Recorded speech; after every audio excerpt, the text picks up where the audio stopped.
Hello, I'm Bil Bragg. I'm CTO of Dionach by Nomios, and I'm also a PCI QSA. So we're going to be talking about payment page script security and PCI DSS.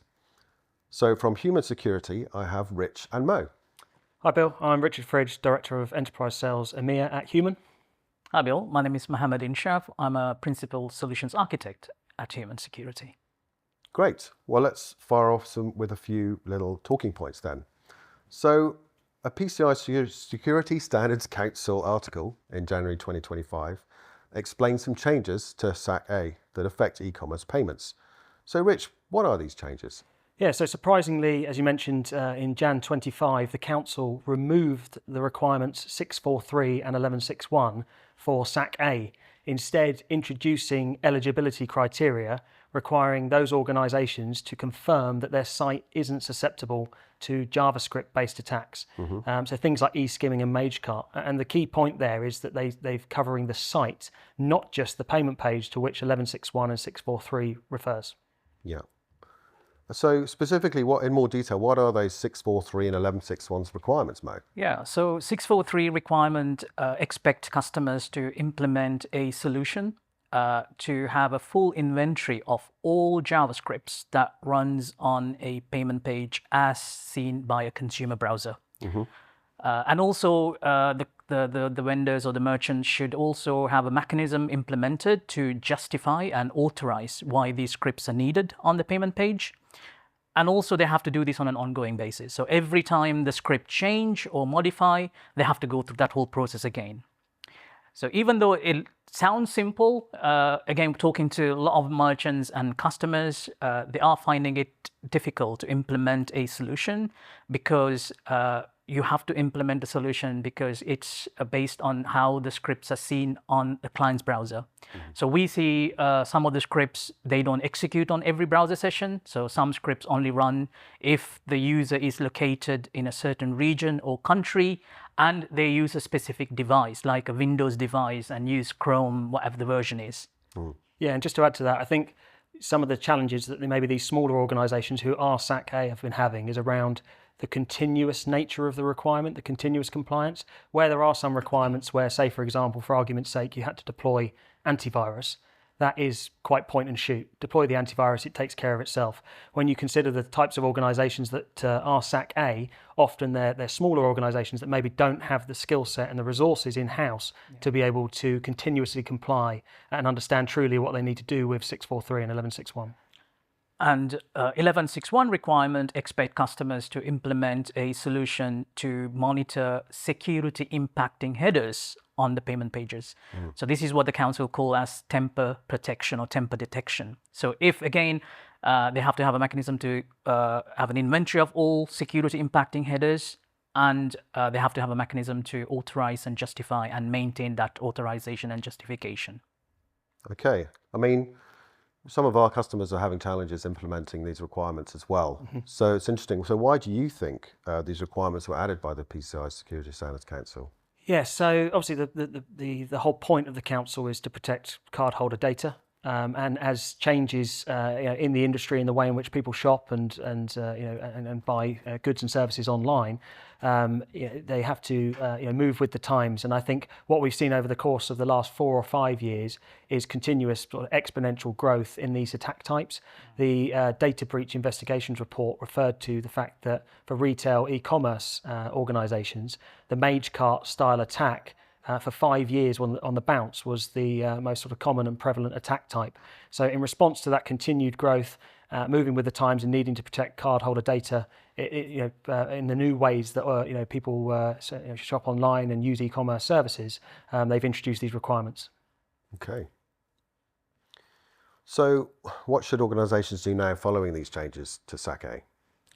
So if a merchant or a vendor can't confirm that their site is not susceptible for a JavaScript-related attack like e-skimming, our recommendation is best consult with your QSA, like someone like you, Bill. And we are expecting more guidance and clarity from the council. So in the very near future, they will be releasing some updates. So wait for those updates. But if you have an audit due in the near future, what the merchants can do is use SAQ EP and go through with the 643 and 1161 requirement. So you then use something like human security client-side defense solution to comply with the two requirements. Or you can think about implementing something like a CSP directive, but you have to now think about implementing the CSP directive site-wide. So it's not just payment pages anymore. So you have to protect the product pages, your login and registration pages as well with the CSP directive. And that has its own challenges.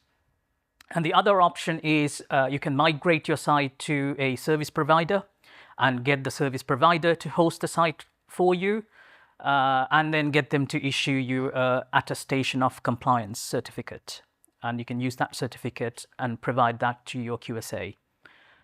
And another option is to use pen testing. And you have to do regular pen testing. And again, how frequent you do the pen testing, again, we would recommend you consult with your QSA firm. But as a rule of thumb, I think you should implement a pen testing to run every time your site goes through a major change. Yes, that's certainly good advice. And at Dionach, as a part of the Nomios group, we provide penetration testing, both for PCI DSS requirements, and it's just good practice anyway. Yeah. And just a point on AEP, clearly it's got more requirements, but if an entity chooses to go down that route, then clearly there's better payment page protection there. So finally then, how can human security help merchants comply with these new requirements?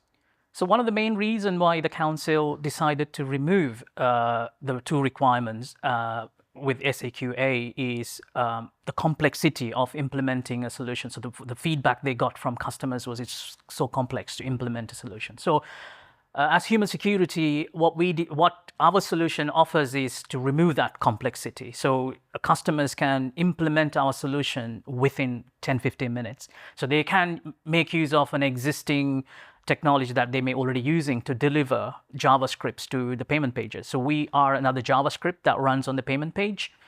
So they can make use of things like a Google Tag Manager to deploy our script onto the payment pages. Right. And that can be done really quickly. Mm-hmm. And we have automated so many things as well in order to make building that initial inventory easier for the customer. So as soon as our JavaScript executes on real consumer browsers, it will start populating our dashboard with a full inventory of all the scripts that we have seen. Even if a script is observed on a single user's browser, we will know about it and we will have that added to our inventory so that the customers have the full audit trail of every script that runs on the payment page. Yeah, and then thinking about simplification of that complexity, a lot of the complexity comes with the actual process of justifying and authorizing the scripts.